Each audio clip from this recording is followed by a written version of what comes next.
Maritime industry एक बहुत ही बड़ी इंडस्ट्री है। बड़ी बड़ी शिप्स होती हैं जो कि ओशंस में सेल करती हैं। हालांकि आज के दौर में ये इंडस्ट्री बहुत ज़्यादा कनेक्टेड है, लेकिन आज से अगर कुछ साल पहले की बात करें तो शायद इतना कनेक्शन नहीं था। एक बार अगर जो शिप सेल हो जाती थी शोर से, तो उसका ज़मीनी दुनिया के साथ सारा कनेक्शन कट जाता था और वो शिप सिर्फ अपने क्रू के ऊपर डिपेंडेंट होती थी। अगर क्रू को कुछ भी हुआ तो शायद ज़मीन तक खबर पहुंचती भी नहीं थी, और अगर पहुंचती भी थी तो बहुत ही दिनों बाद। उसी ज़माने की एक बात करने दोस्तों हम यहाँ पे आए हैं। उसी ज़माने की एक स्टोरी सुनाने के लिए आया हूँ आपको। तो दोस्तों, बात है 1973 की। एमवी मेडान नाम की एक शिप ऑस्ट्रेलिया के कोस्ट से सेल पे निकली। कार्गो को दोस्तों वो कैरी कर रही थी और कार्गो को ले जा रही थी श्रीलंका की ओर। हालांकि श्रीलंका के बाद उनका इंडिया आने का रूट था, लेकिन उसी के बीच में कुछ ऐसा हो गया जो कि शायद कभी किसी ने सोचा भी नहीं था। दोस्तों, जब शिप ऑस्ट्रेलिया के कोस्ट से निकली तो काफ़ी अच्छा माहौल था वहाँ पर। सारा का सारा क्रू चेंज जो भी था वो ऑस्ट्रेलिया के पोर्ट पर हो गया। पुराना सारा क्रू जो था वो शिप का निकल गया और नया क्रू बोर्ड कर लिया। सारा कार्गो ट्रांसपोर्टेशन भी दोस्तों अच्छे से हो गया, और उसके बाद में जो शिप थी वो सेल कर गई। सेल करने के बाद दोस्तों 10 दिन तक शिप पर ऑपरेशन बिल्कुल अच्छे से चल रहे थे। ज़मीन पे सिग्नल बिल्कुल सही पहुंच रहे थे। शिप की लोकेशन अच्छे से बताई जा रही थी। यानी कि एक वो सिनेरियो बन चुका था कि एक आइडियल कंडीशन जिसको हम बोलते हैं सेलिंग के लिए, वो एक कंडीशन बन चुकी थी। दोस्तों, कुछ ही दिनों बाद क्या होता है, जो थर्ड इंजीनियर थे शिप पर, थर्ड इंजीनियर को इंजन रूम में काम करते वक्त कुछ अलग सी आवाज़ें सुनाई देती है। कुछ अजीब सी आवाज़ें।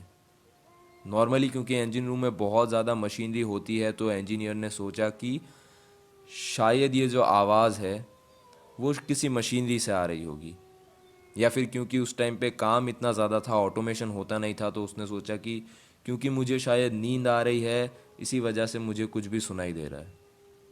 इंजीनियर ने उस आवाज़ को निगलेक्ट कर लिया।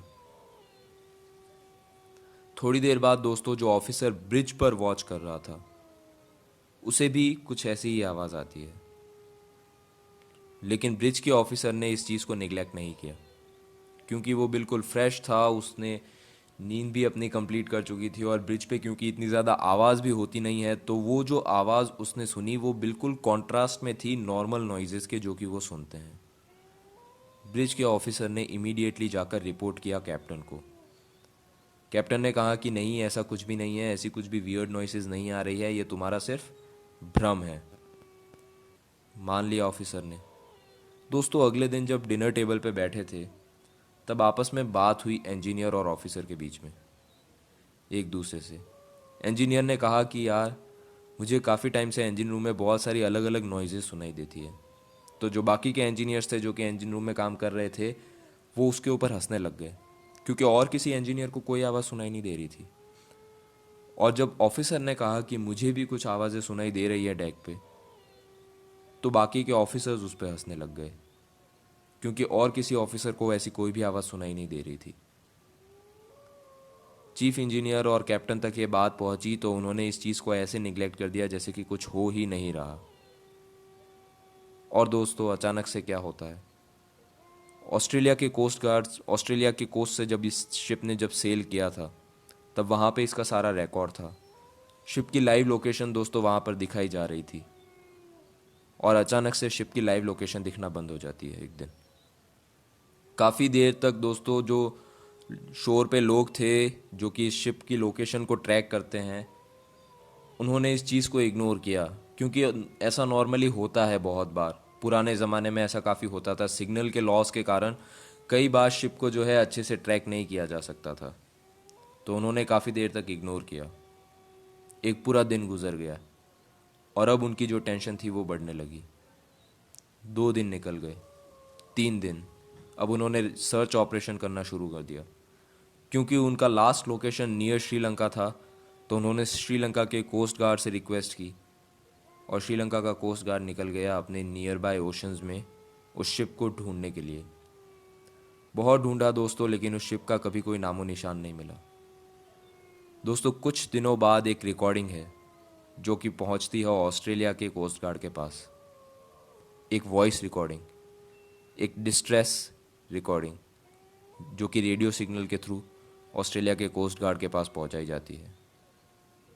वो रिकॉर्डिंग दोस्तों आई थी इसी शिप से।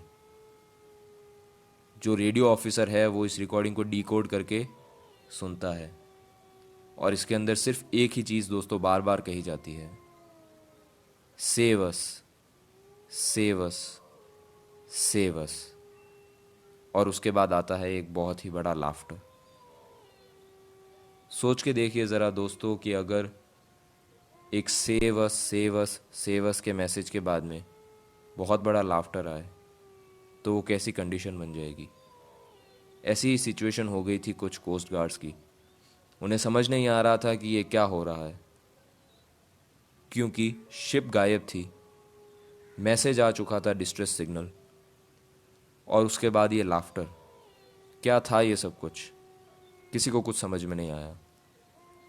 कोस्ट गार्ड ने, श्रीलंका के कोस्ट गार्ड ने उस शिप को बहुत ज़्यादा ढूंढा, लेकिन सफलता नहीं मिली। 2 साल बाद दोस्तों श्रीलंका के कोस्ट पे जो कुछ मछुआरे थे जो कि फिशिंग कर रहे थे, उन्होंने एक शिप अपनी तरफ आती हुई देखी। वो शिप उनकी तरफ पूरी शिप की जो स्पीड होती है मैक्सिमम स्पीड, उस स्पीड पे वो शिप उनकी तरफ आ रही थी।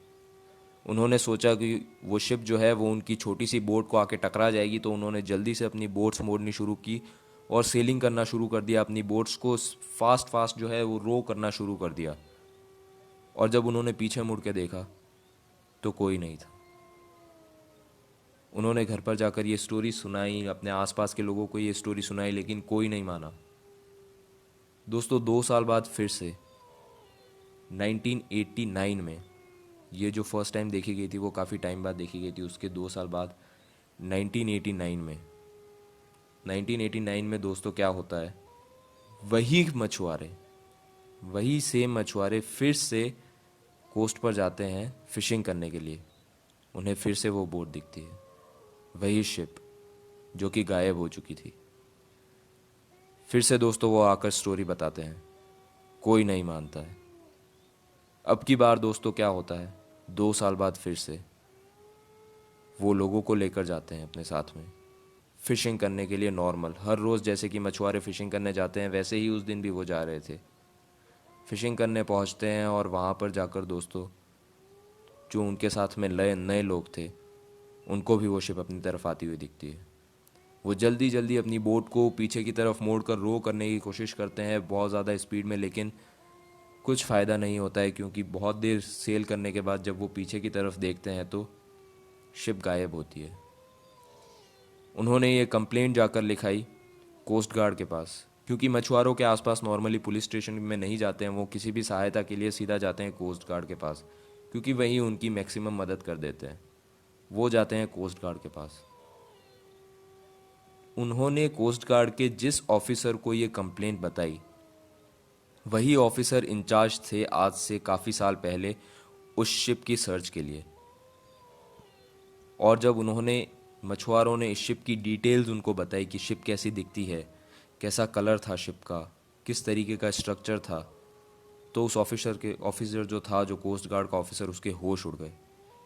उन्होंने इमीडिएटली रिपोर्ट किया ऑस्ट्रेलिया में, और दोस्तों फिर से ये लोग निकल पड़े शिप की सर्च में, कोस्ट गार्ड श्रीलंका के। बहुत सर्च किया, काफ़ी सर्च किया, लेकिन उसके बाद भी दोस्तों कोई जवाब नहीं मिला। और उसके बाद ऑफिशियली ऑस्ट्रेलिया के थ्रू इस शिप को एक घोस्ट शिप करार कर दिया गया। ना इस शिप के ऊपर कभी किसी क्रू का कोई भी आइडेंटिफिकेशन मिला कि वो सारा क्रू कहाँ गया, ना कभी शिप के ऊपर कोई खबर, ना ही कभी इसके क्रू के ऊपर कोई खबर, ना ही कभी ये खबर मिली कि इस शिप के साथ क्या गलत हुआ, और ना ही कभी ये खबर मिली कि शायद ये शिप कभी वापस आ भी सकती है या नहीं। बस मिला तो सिर्फ एक चीज़, वो कि मछुआरों को ये शिप बार बार दिखती रही काफ़ी सालों तक, और इवेंचुअली ये शिप दिखना भी बंद हो गई। दोस्तों पता नहीं ये कहानी कितनी सच्ची है और ये कहानी कितनी झूठी, लेकिन क्योंकि इस कहानी को काफ़ी ज़्यादा माना जाता है श्रीलंका में मछुआरों के द्वारा, और काफ़ी मछुआरे क्लेम भी करते हैं कि उन्होंने इस शिप को वाकई में देखा है। और उन्हें इस स्टोरी के बारे में पहले पता नहीं था, लेकिन जब उन्होंने कंप्लेन की तब उन्हें पता चला कि अच्छा, ऐसी भी कोई स्टोरी है और ऐसी भी कोई शिप है जो गायब हो गई थी एक समय पर। दोस्तों, यही है मैरीटाइम इंडस्ट्री। कुछ चीज़ें ऐसी है जो कि हमेशा अनआंसर्ड रहती है, और शायद यही है ओशंस की मिस्ट्री। आप चाहे कितना भी सॉल्व करने का ट्राई कर लें, लेकिन हर चीज़ सॉल्व नहीं होती। ऐसे ही और भी पॉडकास्ट लेकर दोस्तों आपसे मिलता रहूँगा। मैं हूँ जयवर्धन सिंह रानावत। आप सुन रहे हैं द मरीन पॉडकास्ट।